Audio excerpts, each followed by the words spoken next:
Hello friends, I am your biology educator Ishpreet Singh. Last video हमने pistol, स्टेमन and whorls के बारे में पढ़ लिया था। आज हमने स्टेमन में एंथर पढ़ा था ना, उसका स्ट्रक्चर पढ़ने वाले हैं। So let's start. सो इस फ्लावर में जो फिलामेंट से जुड़ा हुआ ये जो बायलोब स्ट्रक्चर है जिसे हम एंथर कहते हैं, और इसका स्ट्रक्चर पढ़ते हैं। सो देखो, इस बायलोब स्ट्रक्चर में एक लेफ्ट लोब है, एक राइट लोब है। अब एंथर की एक प्रोडक्टिव वॉल होती है जिसे हम कहते हैं थीका। सिंस लोब्स ने दो लोब्स की वजह से थीका दो हिस्सों में डिवाइड हो गई है और हर एक लोब में एक थीका है, ये पूरी एक लेयर बाहर की, इसलिए हम एंथर को डायथीकस कहते हैं, बिकॉज इस पे 2 थीका लेयर्स है। एक और बात, एंथर्स के 4 साइड्स हैं, इसलिए हम इसे टेट्रागोनाल कहते हैं। सिंस एक और बात देखो, अब मैंने एक एंथर के अंदर 4 सर्कल्स बनाए हैं। इन 4 सर्कल्स के अंदर वो मॉम्स होती हैं जो आगे जाके प्रोजेनी बनाएगी, बच्चे पैदा करेगी। सो इन मॉम्स को हम कहते हैं माइक्रोस्पोरेंजियम्स, जिसके अंदर माइक्रोस्पोर मदर सेल्स होते हैं जो कि माइक्रोस्पोर्स बनाती है एंड देन पॉलन ग्रेन्स बनते हैं। सिंस अब ये माइक्रोस्पोरेंजियम्स भी 4 है, इसलिए इसे हम टेट्रास्पोरेंजिएट कहते हैं।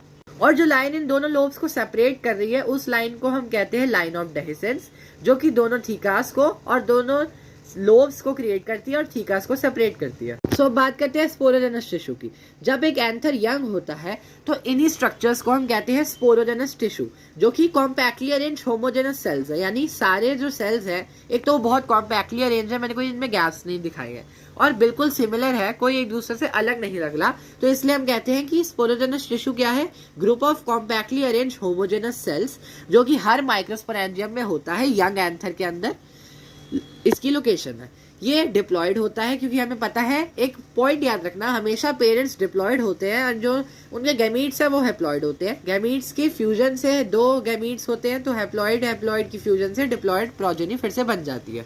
अब जब मदर यंग हो जाती है, तो यानी जब मदर बच्चा पैदा कर देती है, यानी जब पॉलन ग्रेन्स बन जाते हैं, तो हम इस स्पोरोजेनस टिश्यू को यानी मैच्योर्ड माइक्रोस्पोरेंजियास को हम पॉलन सैक्स कहते हैं, बिकॉज इनके अंदर पॉलन ग्रेन्स भरे हुए हैं और ये पूरे एंथर के अंदर होते हैं।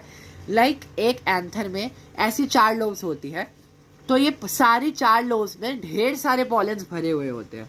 देखो, जो हमारा माइक्रोस्पोरेंजियम या पॉलन सैक है, ये सर्कुलर दिखता है अपीयरेंस में, जो कि यंग एंथर में स्पोरोजेनस टिश्यू कहलाता है, एंड जब मैच्योर हो जाता है तो पॉलन ग्रेन से भरा हुआ पॉलन सैक कहलाता है। सो आज हमने ये ब्रीफ स्ट्रक्चर ऑफ एंथर पढ़ लिया है। नेक्स्ट वीडियो में हम एंथर की वॉल्स के बारे में पढ़ेंगे, एंड उसके बाद हम बहुत इंपॉर्टेंट टॉपिक करेंगे जिसका नाम है माइक्रोस्पोरोजेनेसिस। So subscribe.